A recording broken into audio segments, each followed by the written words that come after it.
Welcome to Ellis B. Feaster's Radio Aircheck and Classic TV channel. Said, it really caused a sensation. Yeah, I feel that the diamond is the most eternal mineral God put on the earth. And remember, our store slogan is, our diamonds are forever. See, I got stitched to my tie here. I just grin at him and it tells him, I want to buy a diamond. Yeah, it's $700. I got a pair of rubies set in my other set of false teeth, and I got one that I'm having some zircons put in, and it's going to be a good year.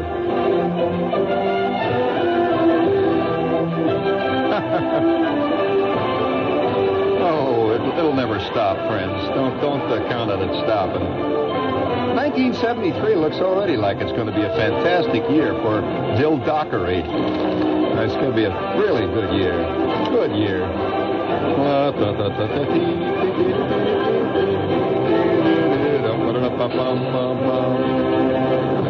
Oh, yes.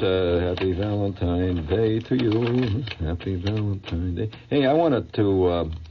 that reminds me, a guy with diamonds in his teeth. Oliver wore a brass figurine with bronze oak leaf palm. And that is a really genuine bronze oak leaf palm for listener service above and beyond the ordinary muck of listenerdom. Here's your chance to rise above the mire of the mob. Who else had diamonds in his teeth? A famous man had diamonds in his teeth. Diamonds. Who was that? Oh, happy Will award a brass figurine with bronze oak leaf palm tonight for really outstanding duty to American culture. I'll give you a clue. He was an American. Happy birthday to you. No, it's Valentine's Day. Hey, by the way, that brings up a point. Who was this Valentine anyway? I mean, Valentine's Day is named after somebody. Who was it? Valentine. There was a Valentine that played with the Washington Senators for a while. No, he wasn't very good either. So it isn't him. I know that. It ain't him at all. But I'm just asking a question here. Who was the Valentine that was named after? You know, Valentine's Day is a traumatic day for many people. We'd like to also salute, as I haven't sent out a Valentine here today, really. And we'd like to salute a lady. We ought to send her out an electronic immediate Valentine here to Ella Smart Richardson. She's one of the few truly honest ladies that I've heard of. You know, honest people of any type. I've heard of them a long time. Ella Smart Richardson just came in today, and she was asked, the usual question of anybody who lives to be 100 years old. She just had her 100-year-old birthday yesterday. And, they always say, how come you lived so long? What is your secret? And Mrs. Richardson replied with incredible truth, well, let's see, what was the question again? Well, Mrs. Richardson, Mrs. Ella Smart Richardson, would you please tell us, for our radio and television audience, what is the secret of your longevity? Please. What is your secret? Well, my longevity, well, actually, I put raisins in it, and I let it sit in a while there in a cool place. And, No, Mrs. Richardson, we're speaking about your life. You're 100 years old today. Now, please tell us, how is it that you live to be 100 years old? What is the secret of your success, living to be 100? Oh, I see, Sunday. That's a question I'm asked often. Well, I've been thinking about it, and all I can say is, well, I just don't know. I guess just because I didn't die, it seems to me. Yes, sir. That's my baby. No, sir, I don't mean baby now. Ba-ba-do-do-do-do-do. Yeah. And down the street, who's that looking so petite? All together, gang. Now let's sing it out.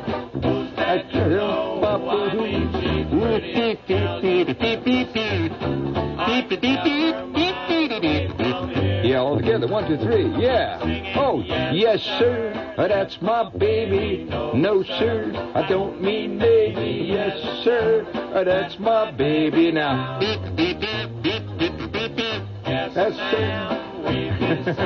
Hold it there. Thank you, Edward. Reset that, please. Valentine's Day. Did you find out who it was, Lee? Well, now, I'm sorry if we bothered you again tonight. Good heavens, to Betsy. Well, I'm sorry. Ask Skip if he'll come in and answer the phone. He's a little more calm tonight. But nevertheless, I must say, though, that Valentine's Day causes problems. You know that I know of one person today that was actually served a heart-shaped meatloaf on this Valentine, which was a kind of a nice idea. It was a heart-shaped meatloaf, which I thought was very creative there. No, Diamond Jim Brady did not have diamonds in his teeth. Now, wait. Now, don't get angry now. Come on. Be calm now. We're doing a radio show. We're not having an argument. We'll save that until afterwards. Diamond Jim Brady did not have diamonds set in his teeth. I did not ask who Norton's wife was. What the devil is that doing up there? I have no idea what that's up for. No, I think you're talking to Big Ed Slobberman, who's down the dial doing a telephone show. That's not my show. I don't know. Is it a full moon in addition to being Valentine's Day, Ed? What is this? Yes, sir, that's my baby. No, sir, don't mean maybe. Diamond Jim Brady was not famous for having diamonds in his teeth, friends. Diamond Jim Brady was famous for having large diamond rings, and he had an enormous diamond and platinum locomotive, which was a tie clip, which he wore, due to the fact that he had made a lot of money flim-flamming the railroad business for a long time. And he had a big diamond locomotive. He also had a diamond-headed cane, I understand, but no diamonds in his teeth, as far as I know. That wouldn't have gone over well with Lily Langtree or Sarah Bernhardt or wherever it is he drank champagne out of his slippers with. Yes, sir, it is. Hey, is there anybody out there tonight who was actually drunk champagne out of a slipper? I mean, you know, this is a big romantic thing, and occasionally Paul Henri would almost verge on it in the movies with Ingrid Bergman. Or was it Ingmar Bergman? Ingrid, yeah. Yes, that's quite true. Valentine was Bishop Valentine of the early Christian church. He sent cards and letters to, it looks like, friends, saying, love each other. Well, for heaven's sakes. That's very good. Okay, thank you, dear. That's fine. You're having technical difficulties in there. Maybe it's with your head. Thank you. Very good. So that's what Valentine is now. Now, you know Valentine. Of course, I heard another thing, talking about Valentine. We might as well get into some controversial areas here. That I heard a lady today on the telephone. I overheard this discussion, and a very strong lady, and she was discussing with somebody else on the phone. I didn't know who it was, but she was really having a thing. And they were talking about love, apparently. And this lady said, the one I was listening to, said, oh, balderdash. Long pause. She said, that's ridiculous. There's no such thing as love. Another long pause. Well, now, that's ridiculous. Do you realize that love was invented in 1246? It was invented. It didn't even exist before that. It was invented in 1246. I mean, you know, it's just one of those things that we invented. It's ridiculous. It's one of those myths. It was invented in 1246. I could hear a lot of yelling on the other end of the line. Apparently some guy she was giving the mitten to. And at which point she says, well, that may be what you believe, but I believe that we're growing out of that it's just one of those ridiculous, silly... in fact, I think it's just a complete myth, and we're growing out of it. Man is getting a little more civilized than that. Love was invented in 1246 in the Middle Ages of all times. They didn't know anything of that anyway. Well, thank you. Goodbye. I'll see you sometime. Doesn't matter, Ed. Thank you. That's my baby. No, sir, I don't mean maybe. Yes, sir, but that's my baby now.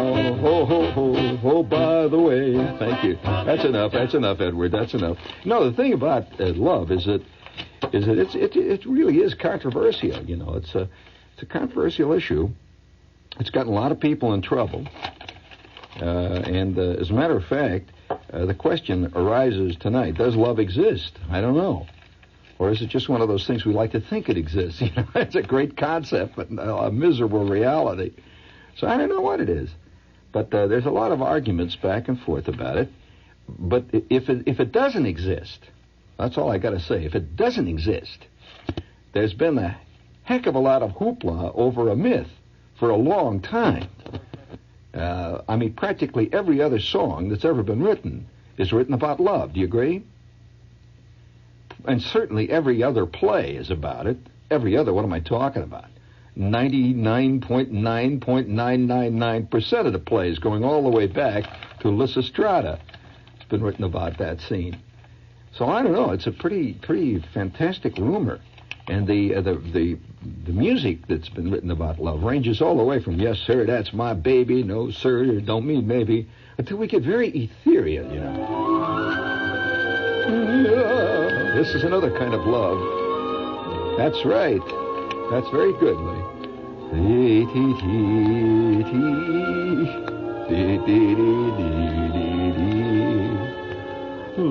Bring it up there, Big Ed. That's it, fine. And so today, since man is a civilized creature, he has many forms of love. No longer does he stop at just loving, some other person. Now he loves his car, he loves his life, he loves the style of his walk, the way he wears his hair, he loves it all. Thank you, Edward. Yes, somebody was right. The Jelly Roll Morton, who was a very famous early jazz pianist, wore diamonds in his teeth. Are you aware of that? And he used to sit there at the piano, and once in a while when the night was getting real good, he would just open his trap and he'd flash those big diamonds at the crowd. And he even had a spotlight set when he was playing. It was hooked to the top of the piano. So he's playing away there, he played real good, He played in places of commercial love when he began his career throughout the New Orleans area. And he thought he'd add a little to his act, and he had a couple of diamonds set in his front teeth. And he'd be sitting there playing away, and the place is dark, so everybody's watching him.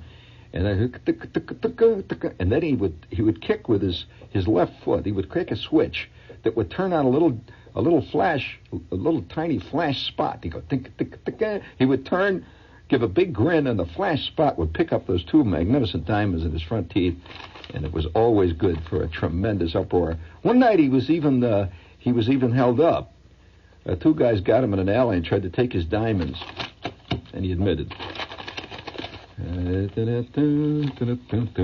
We have with us the House of Chan tonight, their Chinese restaurant. And they don't throw diamonds in the wonton soup, but you'll find that the food is great down there. It's at 52nd and 7th, depending on whether you live downtown or live uptown. It's up or down. It's right in the middle of Manhattan, 52nd, and so you couldn't get more in the middle of Manhattan, really. 52nd and 7th Avenues, and they're in business for something like 35 years. Mr. Chan is still there. There is a Mr. Chan, by the way. You know that a lot of Chinese restaurants have like pen names. They're not really named after any real people. But the House of Chan is Mr. Chan. He's there. And he's been there for 35 years, overseeing the 22 woks that turn out that great stuff. They're open 7 days a week. They have a bar, and you'll find they'll get you out in time for a show if you're going to the movies. Or, opening of a new porny or something like that. You want to go there fortified. Hey, would you like to hear some, since we're on a Valentine kick here tonight. Yes, I did. I'm not kidding. I did see a heart-shaped meatloaf. What do you want? Well, I did give the station break, didn't I? Well, I'll give it again. Doesn't matter. This is WOR, New York. I mean, you couldn't mistake this station at this hour for anything other than it is. I mean, believe me. This is WOR, New York. And we'll be here, sitting around.